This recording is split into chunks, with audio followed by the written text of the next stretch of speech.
What's up, everybody? Eric Soulbox. It's another day. Been working on the frames for the CRF 250 Rally. I'm getting ready to, here in a few minutes, I'm going to pull these off and final weld everything and then run them through powder coating today too.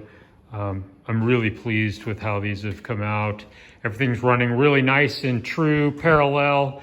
When I first was looking at this bike, thinking about doing these frames, I was really concerned about the width. I actually just had this box mocked up on this side of the bike and looking at it, and it's great. You know, I used to offer an 8-inch box. I haven't built 8-inch boxes in a long time. When I went to the Gen 3 stuff, I dropped that because of some tooling stuff. I'm thinking I'll probably go back to still making making an 8-inch box again in the Gen 3 stuff. Smaller displacement bikes where you don't want to push a bunch of air, it's a really nice size. But actually these 9s with just one side put on there, and it's the wider exhaust side, looking at it like from the front, look really good. So I'm, I really like the new Rubicon Gray. Is probably my favorite color, but I'd be a fool not to go with the black with the red bungee on this bike. So that's what it's going to get, and it's definitely going to get a set of 9s for now because I haven't built 8s, but I'm going to get metal next week and build some more boxes. So I may try to design an 8 and fix the tooling to where I can make those. So we'll see. So anyhow, when I showed you last time, I hadn't finished up the rear crossbar here, and I showed you these numbers, and my number at 510 across was correct, but and I've made this mistake before, that's 510 to the outside of the frame, not the inside of the frame where I needed to go to. So 3/4 inch steel, that made me about 1.5 inches too wide. So first thing this morning, the first thing I did was take the first rear crossbar and fix it basically.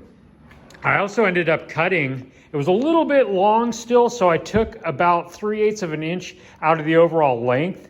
This actually will just barely, it's nesting up in here. It's actually pushing against this, and so it's, I was thinking about maybe taking another 1/4 inch out of it, but I think I'm gonna leave it that way because I know a lot of guys like to run a tail tidy on these bikes, and I think this length will probably work well with a tail tidy. I wanna leave a little extra length because I think with a tail tidy, it might even be able to go around the outside of it, which would be nice.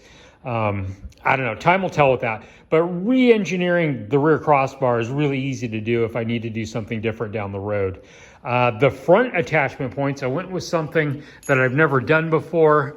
Normally, I try to go to where the rear subframe mounts at, but that's really close to your ankle on this bike, and I would have to come out here and have it come down. This tucks up really close. What I did basically was take the pin out of the passenger foot peg, replace it with a 60mm long cap screw, so it's an Allen head going up in here. It's stainless steel. I bought nylock nuts for the top. This doesn't have a nylock on it yet, but it's gonna get a nylock, so it'll stay in place. That still leaves this usable if you need it. This definitely isn't really a 2-up bike, but you would still be able to ride 2-up. And look at the kind of clearance that's created here for your leg. Like the back of a motocross boot on here is gonna be no issue whatsoever. No clearance issues with the boxes on there. These tuck up really close. Yeah, I like how that came out. So I've never done a mount that way. I was a little bit concerned about having enough clearance when the suspension comes down. It looks like everything is gonna clear just fine for the frames to have them tucked in like that.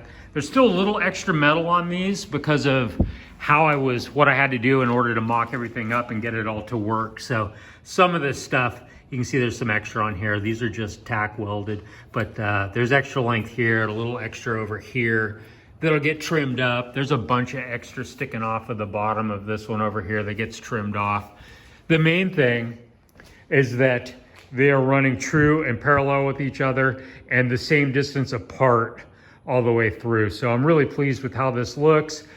It's early enough in the day that I could pop these off, probably weld them up, get them powder coated. And I think, if I stay on track, I could probably have these mounted. So Maybe I'll shoot some video later on this evening of how this bike actually looks with everything done. Probably not, but maybe. So anyway, that's where I'm at. Eric Soulbox, talk to you guys later.